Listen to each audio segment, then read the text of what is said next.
Asia কাপের অলিখিত সেমিফাইনালে রাত 8:30টায় পাকিস্তানের মুখোমুখি হবে বাংলাদেশ।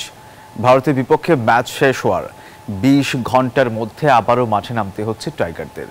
সুপার ফোরে বাংলাদেশ পাকিস্তান একটি করে ম্যাচ জেতায় আজ তাই অলিখিত সেমিফাইনালে পরিণত হয়েছে দু দলের লড়াই।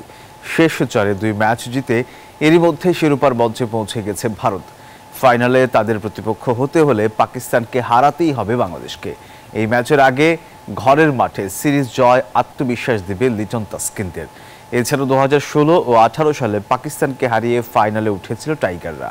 অন্যদিকে চলমান এশিয়া কাপে চিরপ্রতিদ্বন্দ্বী ভারতের কাছে 2 ম্যাচ হারায় কিছুটা আত্মবিশ্বাসের ঘাটতি রয়েছে সালমান আগার দলের। সেই সুযোগটা নিতে পারে বাংলাদেশ দল।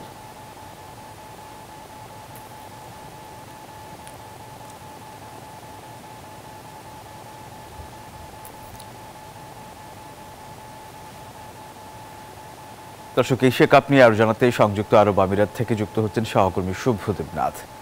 শুভ, পাকিস্তানের বিপক্ষে বাংলাদেশের আজ ফাইনালে ওঠার চ্যালেঞ্জ। এই লড়াইয়ে টাইগারদের একাদশ কেমন হতে পারে, আর লিটন দাসের ইনজুরির সবশেষ কোনো আপডেট আছে কিনা জানাবেন আমাদের।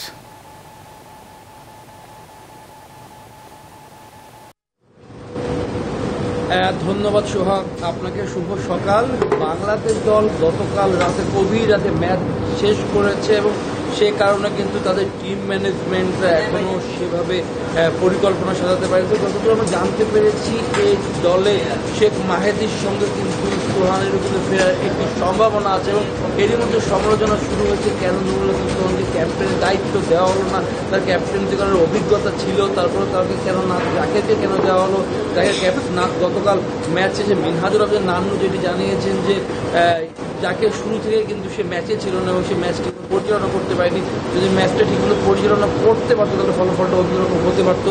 বারবারই কিন্তু যাকে ক্যাপ্টেন হিসেবে প্রশ্ন উঠছিল এত বড় ম্যাচ এবং একজন নতুন ক্যাপ্টেন দেওয়া কিন্তু কতটা সমীচীন ছিল সেদিন টিম ম্যানেজমেন্টের প্রশ্ন উঠতেই পারে। সেখানে নুরুল হাসান সোহান ছিলেন, তিনি ক্যাপ্টেন প্রার্থীর দায়িত্ব পালন করতে পারেন। আর লিটন দাস বিষয়ে বলে রাখতে চাই, লিটন দাসকে নিয়ে সর্বোচ্চ চেষ্টা করবে আজকে বিসিবি লিটন দাসকে ফেরানোর জন্য। কিন্তু এখন পর্যন্ত যেটি খবর, লিটন দাস রিকভার করছে কিন্তু ম্যাচ ফিটনেস এখনও পর্যন্ত ম্যাচ ফিটনেস বলতে কি এখনও পর্যন্ত পুরোপুরি সেরে ওঠেনি। এখন এই রিস্কটা তারা নিবে কিনা টিম ম্যানেজমেন্টের সিদ্ধান্ত হবে।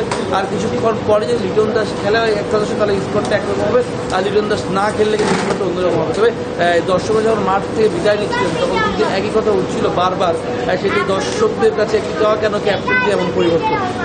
এই ছিল আমার কাছে এখন পর্যন্ত দুবাই থেকে।